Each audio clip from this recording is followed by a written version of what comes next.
Welcome to MojoTalks. We're talking about the season finale of Legion. I'm here with my buddy Chris. Hey dude, you sound down. Why is that? Well, on the one hand, I'm sad that the season is over. On the other hand, I'm sad at the way it ended off. Oh, do you mean that you're sad that our hero is now a rapist? Not we'll talk happy. about that. We'll talk about that later. We'll get there. We'll get there. But first things first, we have to speak about the creative team that brought this episode. Shout out to director Keith Gordon. This episode was written by Noah Hawley.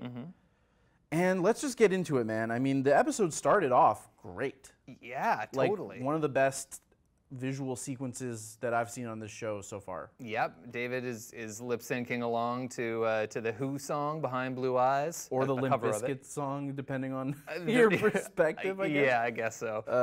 But yeah, amazing visuals there. Yeah. Real sense of power leading up to that boss battle, which.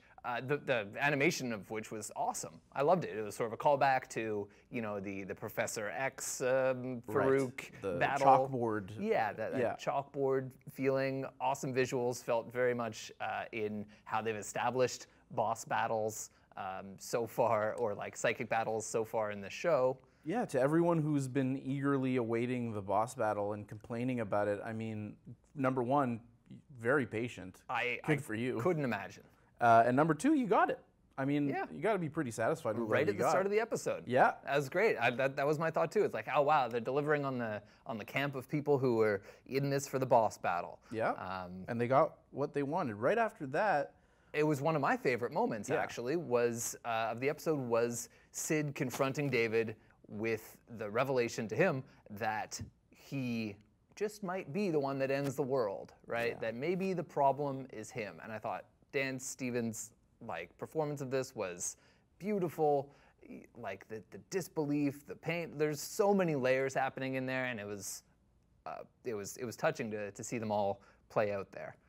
Yeah, we also got a glimpse of a little bit of a future timeline in which Oliver and Melanie are living in the cube together. Yes. That was. Number one, really funny. That was hilarious. Jermaine Clement got to go back to his comedy roots and just deliver some hilarious lines. Yeah, totally straight-faced, totally in the character, remembering all his friends, like Glasses McLabcoat. Which sounds like a name we would have come up with I know. On this show. I'm so glad you said it, not me. Yeah, yeah, that was great. But here's the thing: is I'm wondering, is that like an epilogue to the characters? Because the last we see Oliver, his body has been drilled to death, question mark? Or was that an astral plane? Don't know. Right. And then we see Melanie, she just kind of collapses after Farooq leaves her and goes into his body. Right. So are they both dead? Where are their bodies? We don't know. And they even address that. We don't know where their bodies are. It's a secret. And there was another, sorry to cut you off here, but there's another thing about it. Before, the way that they set up the scene was with the card that said Chapter 10. Right. I've honestly lost track of where we are in those chapter cards, but I know the next one that we see later in the episode is Chapter 12. And the episode is Chapter 19. Yeah. So we're all over the place. Obviously, they're messing with us a little bit, which is to be expected. The other major thing that came out of this episode was Farouk's fate, obviously. And I was a bit worried for our boy at the beginning of the episode. It really did look like this was the end of Amal Farooq, the Shadow King. It did. But of course, luckily for us, we get to see a bit more of him at the end of the episode. He seems to be allied with Division 3. Yeah, that's an interesting question. Like, what happened between him being in chains and in the guards to him entering in his three-piece suit, looking great. Yeah, into that the makeshift courtroom. Right. The question that's in my mind is he mind controlling everyone at Division 3? What do you think? So there's a few reasons I don't think that's the case. One of them being that we saw Carrie come to the conclusion already that David was nefarious through that machine that let him see the events of the past. Yeah, his VR welder's mask. That was great. I mean, way to introduce a new narrative element in the last few minutes. yeah, I can just check out what happened. Oh my goodness gracious, look what David did. That was an interesting turning point. The other thing is that Fukuyama obviously is protected from those kind of psychic interferences. Yeah, or so we're told. Or so we're told. Yeah. And Sid just seems more heartbroken than manipulated. I mean, the mouse, yeah, they did communicate via mouse, but I didn't see that as an infection a la oil chicken. More so, I saw that as just the mouse being like, hey, this is what David has been doing, and like you should at least know that. It's a mouse of truth. It's a truth mouse. It's not a delusion mouse. It's the opposite of a delusion chicken is a truth mouse. Everyone knows this. That's right. It's canon. It's canon. we can rest assured we'll see more truth mice in the near future.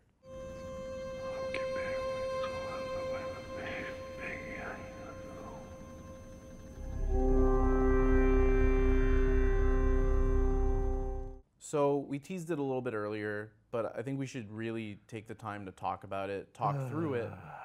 Yeah. David's sexual assault of Sid. Yeah, I mean, to me, okay, here's how I'm seeing this, or here's my gut reaction to it, is it's just not fun, right? It's taking the fun out of talking about the show, whereas before, a major theme is what is real?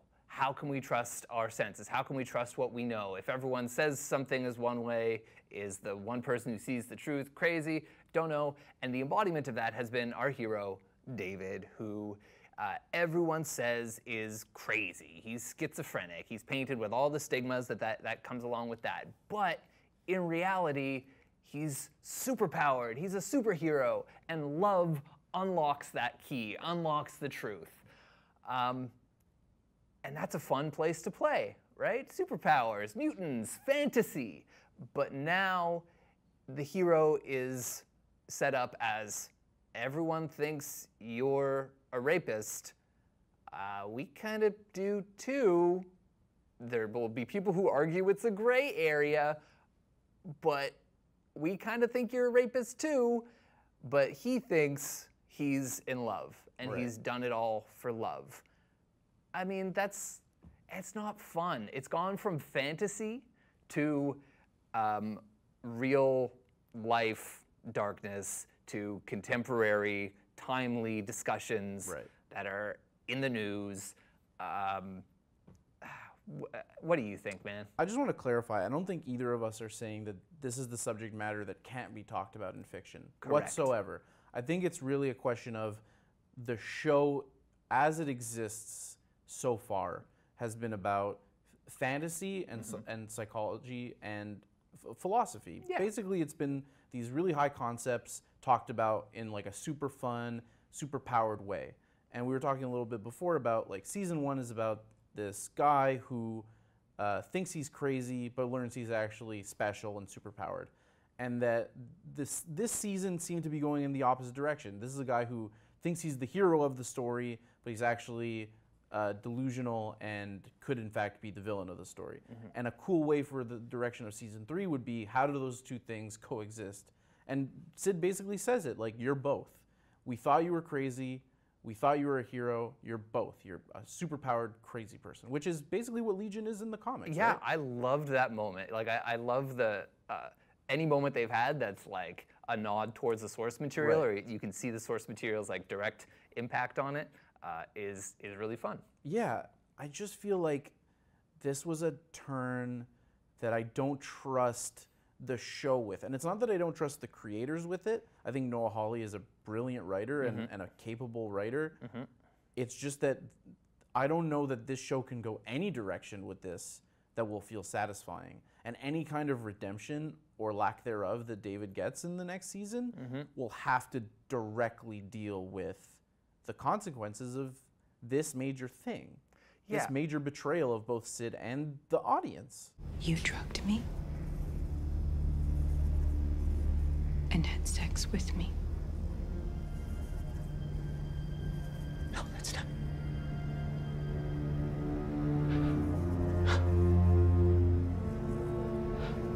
The show regularly overturns what we think we know about it.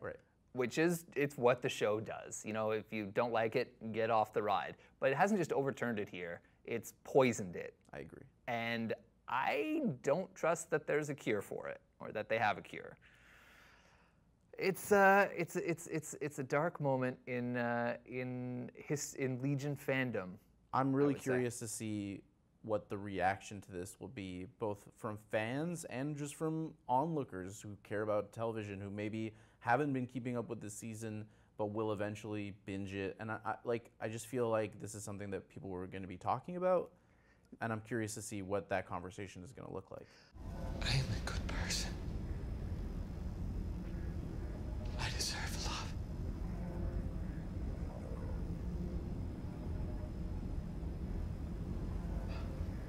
So looking forward, right now I feel like we're in a position where there's two possible heroes. There's Farooq in Division 3. Division 3 is ostensibly allied with Farooq, who we know is a sociopath. As much as he's like a sympathetic villain and an awesome character, and Charismatic as hell. I'm super happy that it looks like we'll get to see more of him in season 3. Yeah. We can't really get on board with him as a hero, right? Right. And on the other side is David, who has been a great hero up until recently. But I don't think we can get on board with his redemption now, or it's going to be very, very difficult. And so where does that leave us? I think we're running out of heroes. You know, if Melanie and Oliver maybe are not even in the show anymore? Question mark. Who do we have? The Loudermilks? I mean, we have Sid. We have Sid, but yeah, okay. Sid and the Loudermilks. I mean, that is a weird turn for the show to take. At least this late in the game, I think. And Ptonomy is in some mind computer. I'm really surprised we didn't see any more of Ptonomy after his takeover of one of the Vermilion. That was it? That's it for his arc? I feel like there's a lot of threads that didn't pay off here. There's Ptonomy, there's Granny. So I don't know. There's a lot of balls in the air that haven't landed here. What was the cow?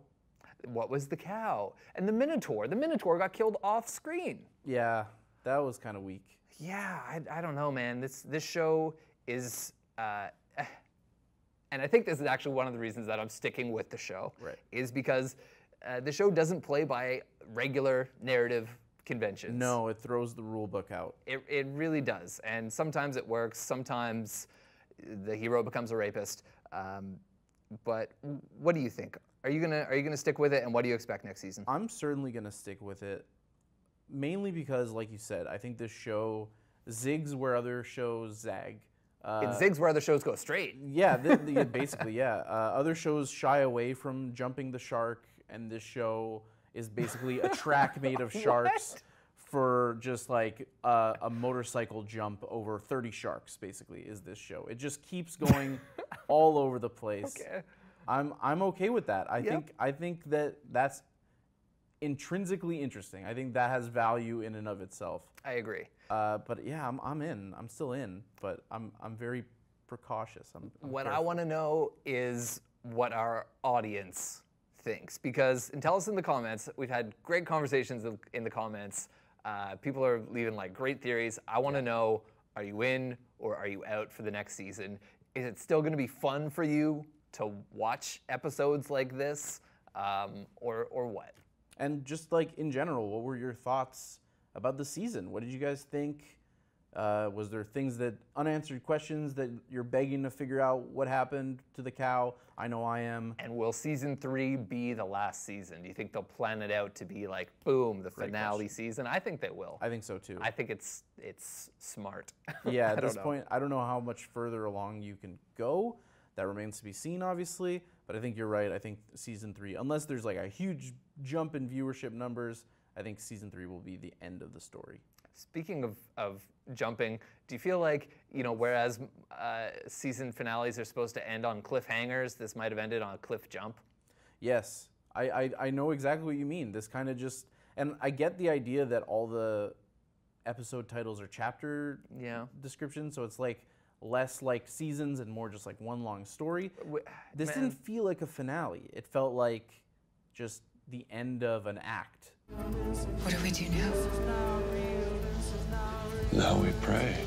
So I think that does it for I think that does it. So Watch Club. should we do another one of these? Should we switch to a different show? What are you guys excited to see coming up? We want to be like reviewing some pilots. Should we go switch over to Cloak and Dagger? Maybe. Let us know.